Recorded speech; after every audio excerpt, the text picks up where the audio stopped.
Bonjour et bienvenue à tous dans ce nouveau numéro de Demain à la Une. Voici les titres de cette édition. Le feuilleton du Brexit continue avec un vote important prévu le 12 mars. Theresa May espère soumettre aux députés britanniques une version de l'accord avec Bruxelles qu'ils seraient prêts à adopter. En cas d'échec, un second vote sera organisé le 13 mars sur la possibilité de sortir sans accord de l'Union européenne. Plus de précisions avec nos chroniqueurs dans quelques instants. Nous parlons ensuite du climat dans la deuxième partie avec la grande marche prévue dans plusieurs pays le 16 mars. L'occasion de revenir sur les annonces concernant le climat et la transition écologique faite par le président français Emmanuel Macron. Bienvenue à tous. Le 12 mars est une date importante pour le processus de la sortie de la Grande-Bretagne de l'Union européenne. C'est la date du vote des députés britanniques sur une version modifiée de l'accord signé en novembre avec Bruxelles et que le Parlement britannique a déjà massivement rejeté à la mi-janvier. Si la première ministre britannique échoue à convaincre les députés, ceux-ci seront alors amenés à se prononcer le 13 mars sur la sortie de l'Europe sans accord. En cas de refus à nouveau, Theresa May leur soumettra le 14 mars, cette fois-ci, une proposition de report limité du Brexit au-delà du 29 mars. Alors, pour essayer de comprendre tout ça, j'ai le plaisir d'avoir à mes côtés pour cette première partie. Tout d'abord, une journaliste de RFI qui nous vient du service international, Anissa Al-Jabri. Bonjour. Bonjour. Merci d'être avec nous. Et en face de vous, notre reporter à France 24, Clovis Casali, qui est au service Europe. Bonjour, Clovis.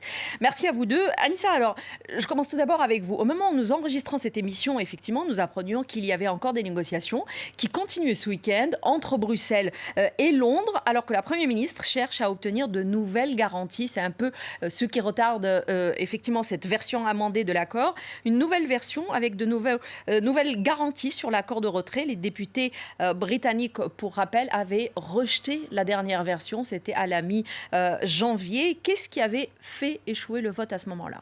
C'était même plus qu'un échec. On peut parler de revers historique. Je vous rappelle les chiffres. 202 voix pour, plus de 430 voix contre.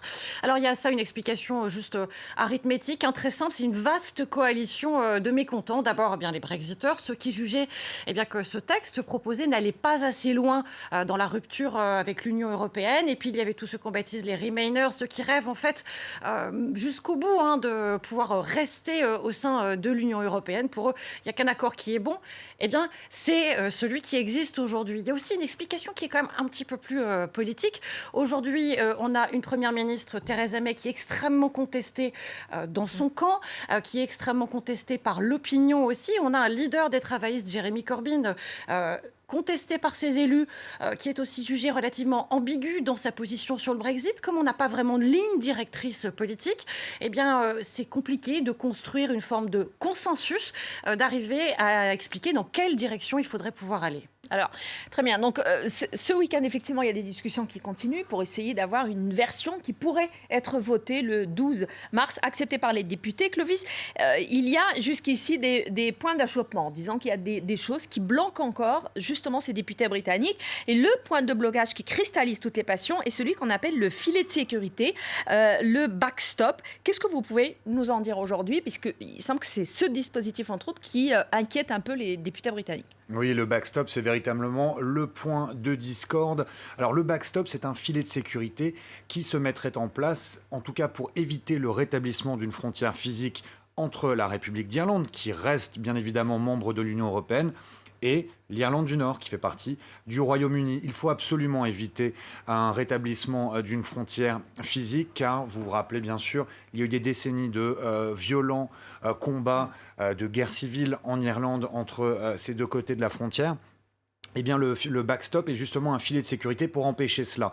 Pendant une période de transition, on parle d'environ 2 ans à compter du 29 mars, si c'est bien la date du retrait britannique, du Royaume-Uni. C'est la date effective du Brexit, de la sortie de l'Union européenne. Eh bien, pendant ces 2 années, a priori, cette période de transition, il va y avoir des négociations entre Londres et l'Union européenne pour discuter de la future relation entre les deux. Et en attendant, il faudra, pour le Royaume-Uni, rester dans l'union douanière pour éviter justement le rétablissement d'une frontière physique entre l'Irlande et l'Irlande du Nord.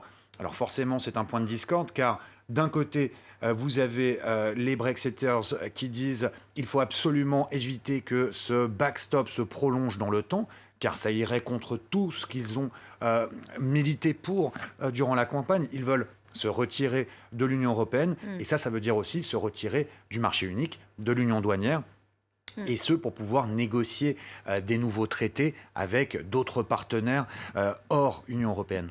Très bien. Alors, Anissa, au cas où le Parlement britannique refuse à nouveau le texte de l'accord le 12 mars, il lui sera à nouveau demandé de se prononcer le 13 mars, cette fois-ci sur la possibilité d'une sortie sans accord, le fameux No Deal Situation. Londres a publié mercredi plusieurs documents d'ailleurs qui listaient quelques risques de cette option. Oui, le moins qu'on puisse dire, c'est que ça n'est pas particulièrement gai pour les Britanniques sur des sujets très concrets. Par exemple, le prix des denrées alimentaires, environ 30% viennent de l'Union européenne. Eh bien, un non-accord, ça veut dire qu'on réinstalle automatiquement les droits de douane. Donc, ces prix-là, forcément, vont augmenter. Et puis, en plus, ça peut prendre beaucoup plus de temps parce qu'il faut réinstaller des contrôles douaniers pour les fruits et légumes qui sont les produits les plus périssables. Ça installe une forme de risque.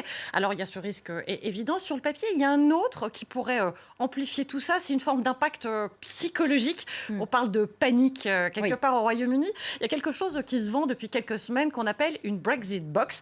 Alors, qu'est-ce qu'il y a dans cette Brexit Box pour le prix de 295 livres, un peu plus de 300 €, eh bien, il y a des denrées alimentaires, 60 repas en cas de rupture, alors sous forme déshydratée, du riz, du poulet. On trouve aussi de l'eau et carrément du gel pour allumer un feu.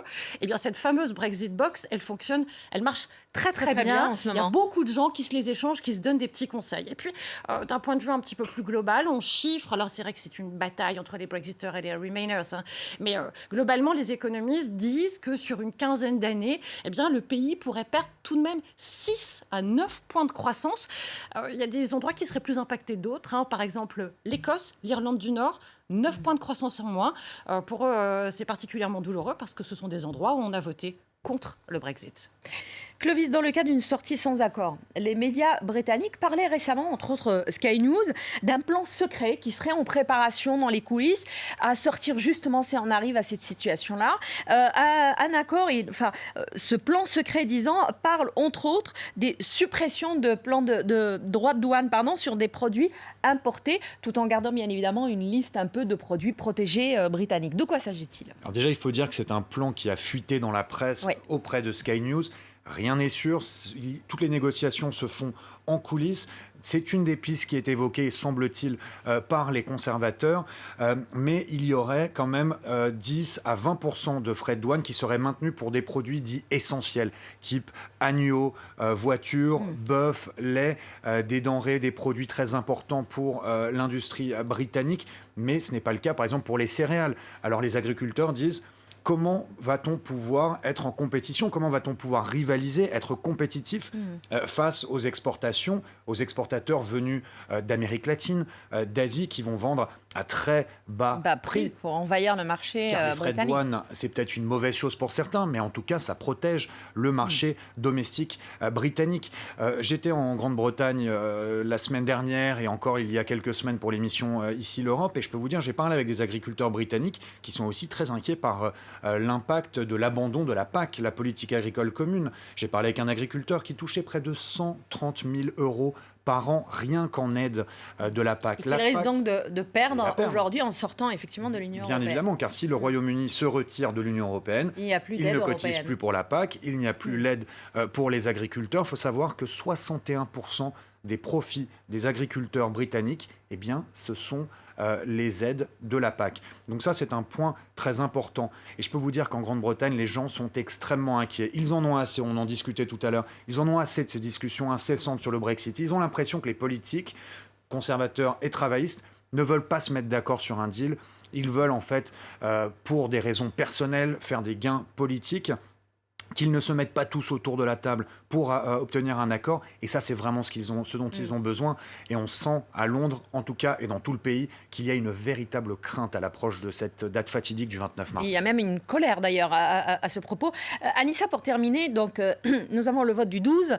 Si le 12, ça ne marche pas, il y a le 13. Et si le 13 aussi, on n'arrive pas à trouver un accord, il y aura la présentation d'une motion le 14 mars de report limité du Brexit au-delà du 29 mars. Oui, voilà, c'est ça. Alors, limité pour plusieurs raisons. D'abord parce que Theresa May, quand elle a émis cette proposition, elle l'a rappelé, il a toujours été contre un report. Donc le proposer sur une durée indéfinie, c'était un petit peu se tirer une balle dans le pied. Bon, limité aussi pour une raison juridique très très pratique. On a entre le 23 et le 26 mai des élections européenne. On va avoir un nouveau Parlement européen qui va entrer en fonction aux alentours de début juillet. Et bien pour ce nouveau Parlement européen, il n'y aura pas d'eurodéputés britanniques. Ça fait longtemps que ça a été préparé, que les sièges ont été redistribués. La campagne européenne a même commencé déjà dans certains pays. Donc d'un point de vue complètement institutionnel, il est inimaginable d'avoir de faire machine arrière.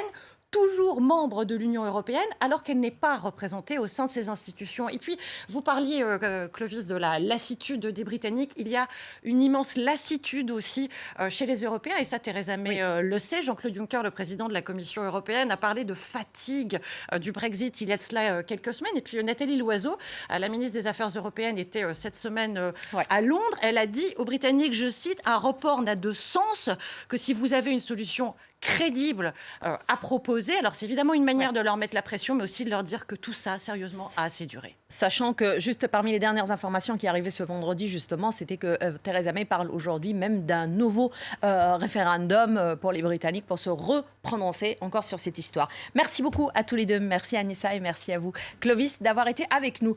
Vous restez en place, on revient juste après le bulletin d'information pour la deuxième partie où on parlera climat dans Demain à la Une. À tout de suite.